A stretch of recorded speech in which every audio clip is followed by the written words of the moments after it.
Greetings, sports fans and Magic the Gathering fans. We have more TCG content coming at you in your face. Well, folks, I was out driving around the bowels of our great state of North Dakota, and I recalled that I once met a young man at a local card show who mentioned having a card shop out in kind of southeast North Dakota.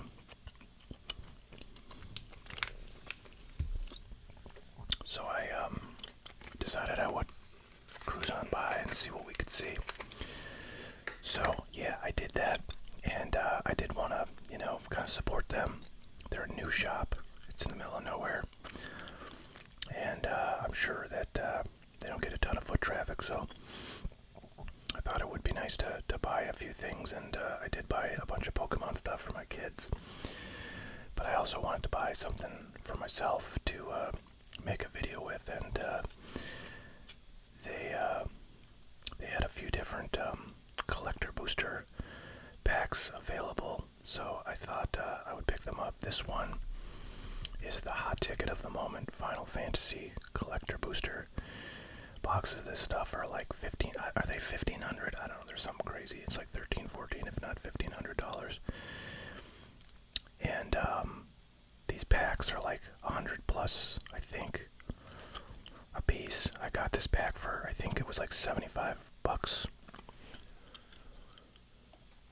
So, suffice to say, one of the most more costly packs I've ever purchased in my life, and usually if I buy a pack for this much, it's going to stay sealed forever. But I did want to open these up and see what kind of things we can get. And just so I didn't have to do a video with one pack, I said, you know what, let me get some of these other collector boosters. These are from Aetherdrift, the set that was released just prior to Final Fantasy in the Magic the Gathering world. And basically, yeah, this set is just kind of lackluster, and not many people, like it very much, so you can get everything for pretty darn cheap. Hasn't really gone up too much, if at all, in value since release. So, that's kind of what most Magic sets do, but ones that are combined with, some other intellectual property like this one, or the Lord of the Rings set from a few years back, or the forthcoming Spider-Man one that's coming up soon. These do tend to be more popular since fans of both Magic and the relevant IP, kind of get involved and drive interest. So let's start with these Aetherdrift packs. And for those of you who don't know, these collector booster packs come in collector booster boxes. I'm not sure how many packs are in those. I want to say it's like 10, maybe it's 12. But I think they generally go for around like $280 in the kind of aftermarket. So that's kind of where they usually sit for a very long time.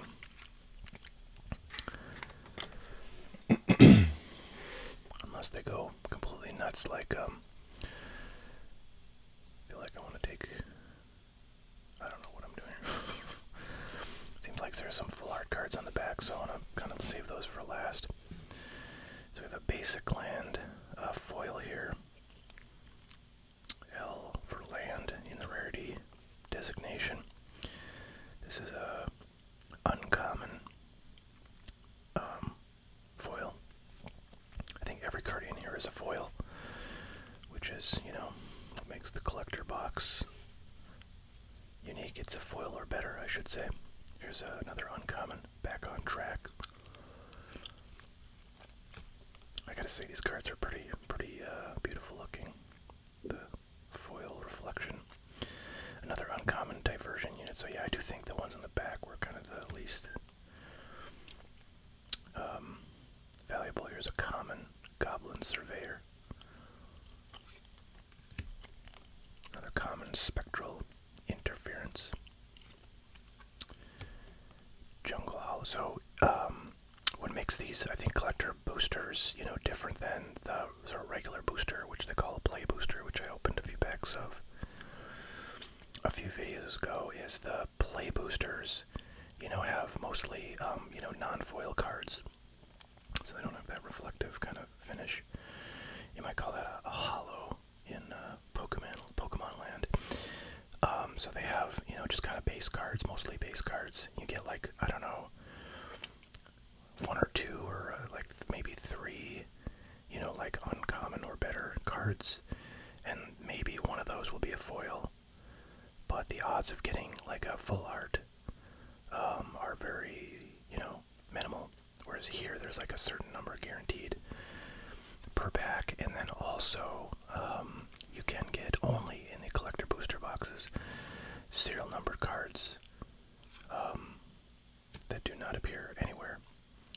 Here's another common in the play boosters. T for Thopter. I don't know what T stands for there. All right, well, let's get into the spicy stuff here. We've got the, looks like full art cards here coming up. Yep.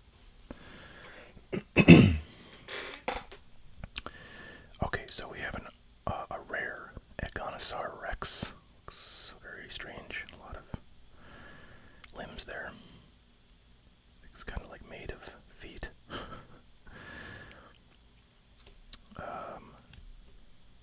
Another rare spectacular pileup. Actually, this is the only non-foil we've seen so far, but it is a full, goes all the way to the edge of the card. Right, a rare of Bulwark Ox. So I imagine all of these rares have, maybe $1, $2 of value at least. Some could be more valuable. I suspect maybe a rare holo could go,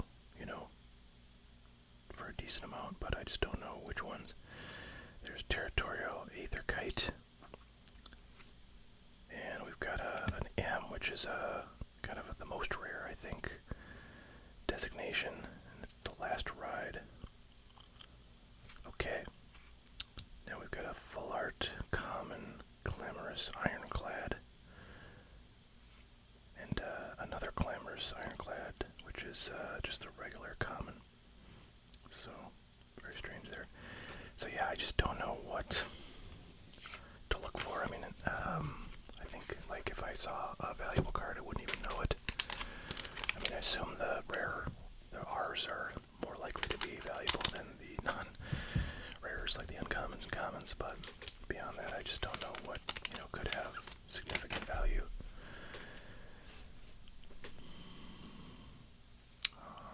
Okay. Clear my throat for a second. Okay. Grab a drink of water here.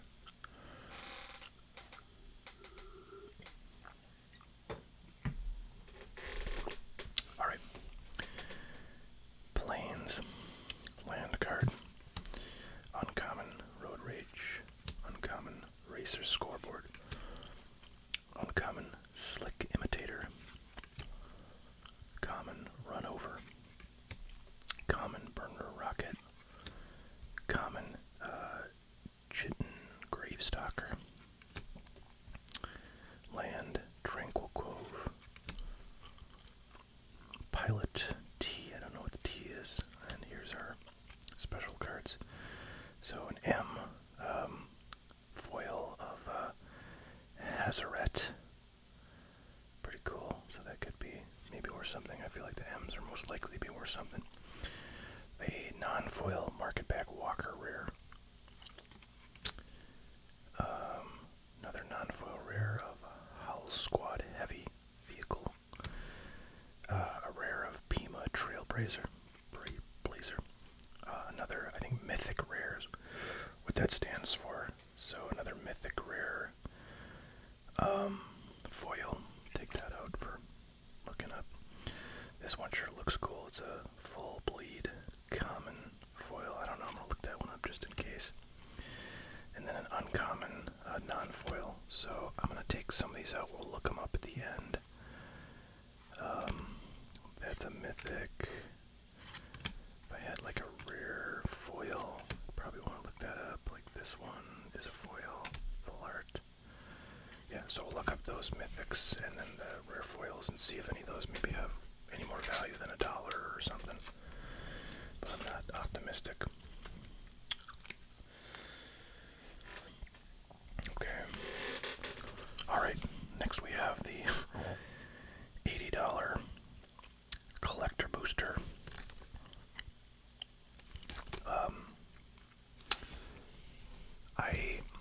I feel like the serial numbered cards are very rare to get anything serial numbered. So like the odds of getting a serial number card with 3 packs is very low. But if I'm wrong about that and they're not quite that rare, I wouldn't really know where to look for the numbering. If it's on the front or the back, probably the front. I feel like they don't really ever put anything on the back of Magic cards. So we'll take those common and uncommons from the back. So we've got an uncommon foil, side quest to hunt the mark. Uncommon, Heartily. Graha Tia, uncommon. Haste Magic, common. All these are foils. Quitrub, Forayer, common. Foil. Airship Crash, common. Hero T. This looks really cool. Does that mean anything? I don't know. Token creature, so I guess that's what the T stands for. I don't know, maybe I'll look that up just to see what's what. This looks really cool too. Kefka Court Mage. Mythic Rare, so that might have some value. That looks really cool too. Crystal of Altar Cave. Rare foil. Here we have a Mythic Rare non-foil. A rare non-foil Lightning Security Sergeant. A rare Mughals Valor non-foil. A rare foil Vinat Heart of Idalin.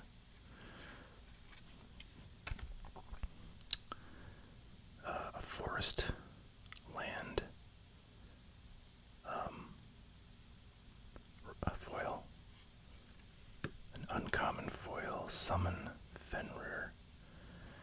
And our last card is an uncommon Prompto Argentum. So yeah, I don't know.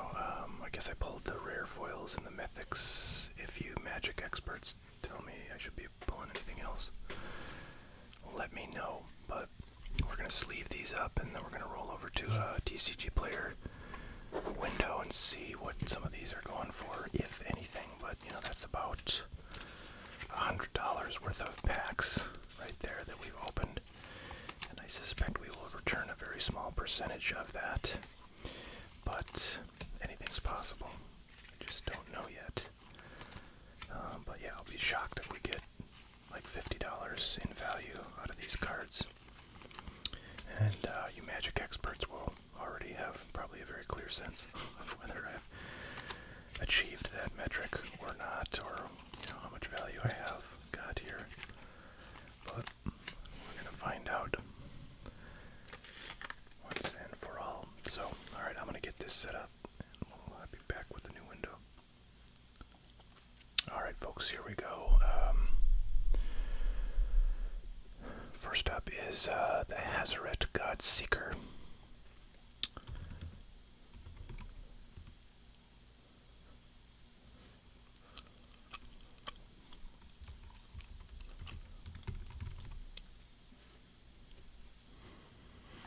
Alright, there it is right there.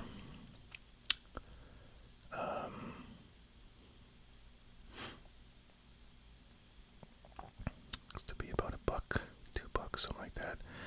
Now you gotta look, because normal is $1, and then foil, which we have. Generally all of our cards we're looking up are going to be at least foil. Since they're coming from collector boosters. So the foil is $2.81, so this is worth a little bit, which is nice. second. Okay, sorry about that. So yeah, so this is worth, I guess, $2 to $3, looks like. Since it's a hollow, so, or a rainbow. No, not a rainbow, a foil. Gotta figure out what to call everything. Alright, March of the World Ooze.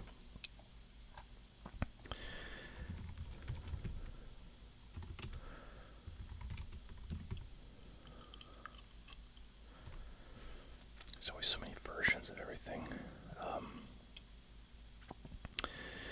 These are like pre-release, and we have promo pack, and an extended art, which we do not have, because I think that goes, yeah, the border on the top goes to the edge, or the image goes to the, the edge of the card. So it's this one, but yeah, and so here's a case where the foil, it looks like, is the same price, actually a little bit less than the normal card, so that's a real downer right there. Alright, well, let's keep marching here.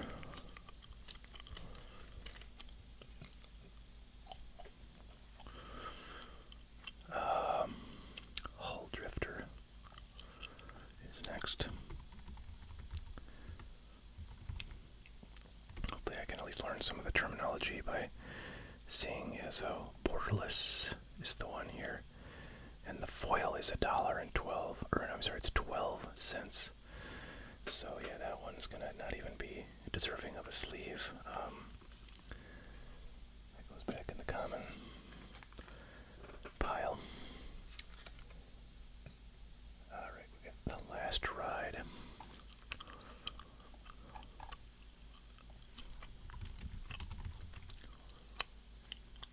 Alright, so yeah, just one of these, that's the promo pack. This is just garbage. Yeah, and the foil is once again worth less.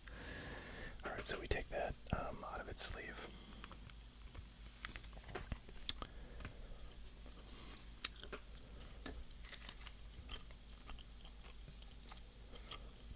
Aganosaur Rex.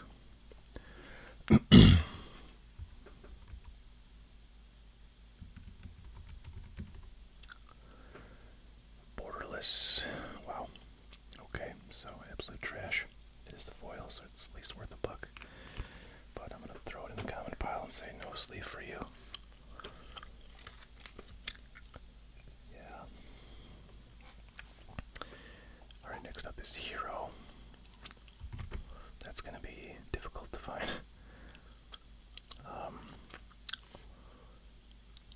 Yeah.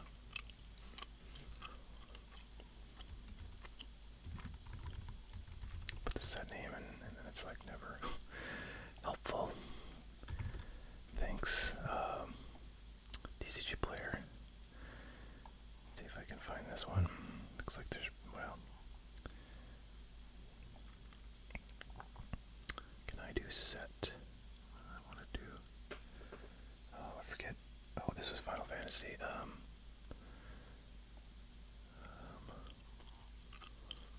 Okay, so, wow, 14, that's just double-sided. It's double-sided. It is double-sided. Oh, look at that. Bird. Wow.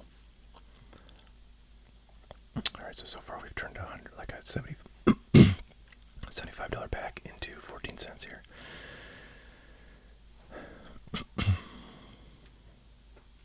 Wow. Okay, no sleeve for you. No sleeve for you.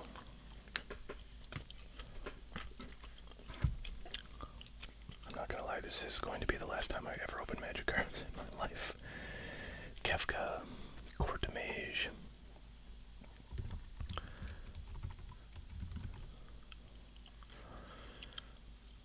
Okay, finally we got something. $37 on this one. Alright. Finally. Finally. Looks like it was up, and then it came down to like $35, and now it's going back up a little bit. Okay. Alright, we got a $35 Magic card. Fantastic. So, actually, wouldn't take much to get to like the $50 price point I had suggested was sort of, a win. So that's good. And this is a mythic. We had another mythic coming up here, so maybe the mythics are where it's at. Crystal of Altar Cave.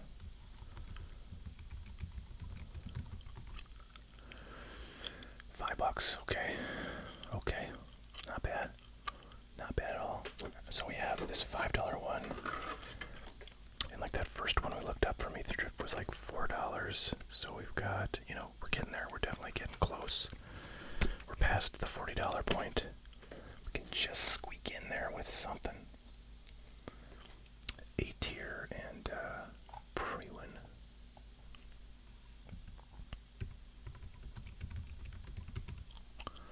Probably not gonna get it. Oh wow, it will get it. Ladies and gentlemen, we have made the $50 point. We are halfway to making our money back, which is about as good as you could ask for, honestly, in any sort of modern sealed card product. So, okay, we have rescued ourselves from the jaws of defeat. I think we have over $50. Maybe we are closer to $60. Right now, I'm out of top loaders, so we can't top load this one, but that's pretty cool. Yeah, that's really cool. Alright, so the last card we have. Wait a minute. Okay, we looked up those. Okay. So this is a rare foil from Final Fantasy, Vinat, Heart of Hydaelyn.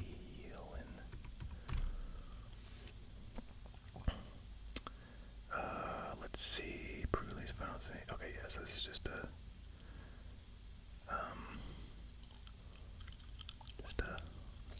you know, 50-cent card, so we'll take that one out of the sleeve. And that's a rare.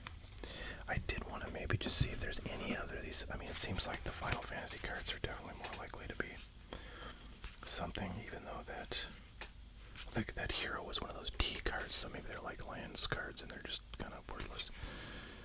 I want to see if there's anything else in Final, like you know, full art card there. Maybe we'll look that one up. Like let's try an uncommon. Sorry, you can't see these. Sorry, these are the two. There's an uncommon rainbow.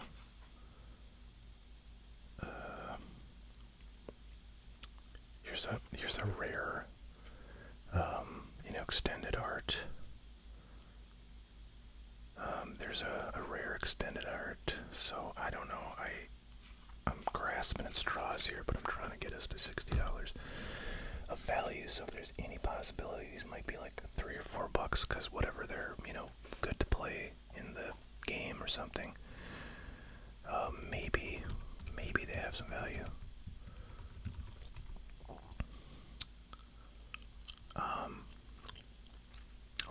Okay, look at this extended art, $4. Oh wow, the foil is $46. I really wish I had the foil, and we'd dang near be profiting. So the non-foil is $4.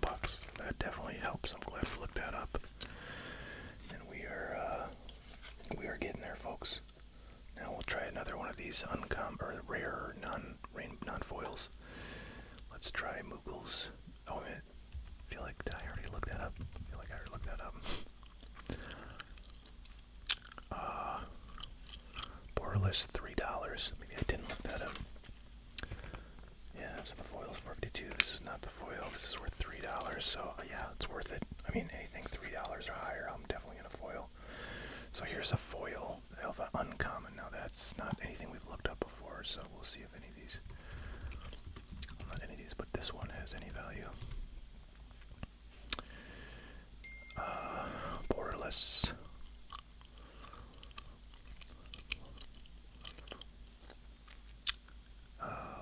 Foil Bucko 5, so not bad, but I'm not gonna put that in the good card pile since it's not worth 3. And then let's try this full art Prompto Argentum.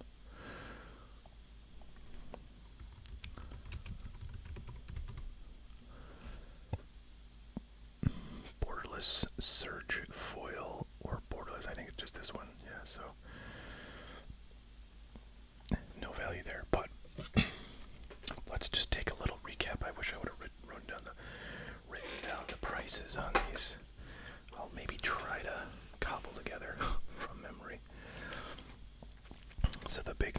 whammy was this one, which was like 37 bucks or something, and then wasn't like another this, and this one was like 12 bucks. So if 37 plus 12 is 49, and then like the rest of these were basically like $3 maybe. 1, 2, 3, 4, 5, 15. So that pretty much gets us to $60 of value. Now, I will hold on to all of these cards until they're worth 14 cents for the pile, because that's what I do, and I don't want to hear it. Although if you're a Magic player or collector and you want these, please do let me know, especially if you want to take all of them. Since otherwise I'm just going to hang on to them until they're completely worthless and I hate my life. As I like to do with all my cards. Which is why it's good to keep them sealed, since they're usually much more unlikely to go down. Alright, well, I don't know. That was fun, I guess. I was a little worried there. I was going to have like 12 cents in value from $100 in packs. But it seems like we really rescued it, and honestly, $60 return on $100 is pretty dang solid. Is that typical? I have no freaking idea. Because I think I've only opened a collector pack like one other time in my life. I bought one from like Target, because they have like individual packs they sell in a box at retail. And I bought one of those. I can't remember what the hell that was, but it's probably on a video somewhere I did, but I don't know. It wasn't a total disaster. I was very concerned it was going to be, but we pull it off at the end, so maybe I'll buy some more Magic. Alright guys, hope you enjoyed. Thanks for watching. We'll catch y'all later.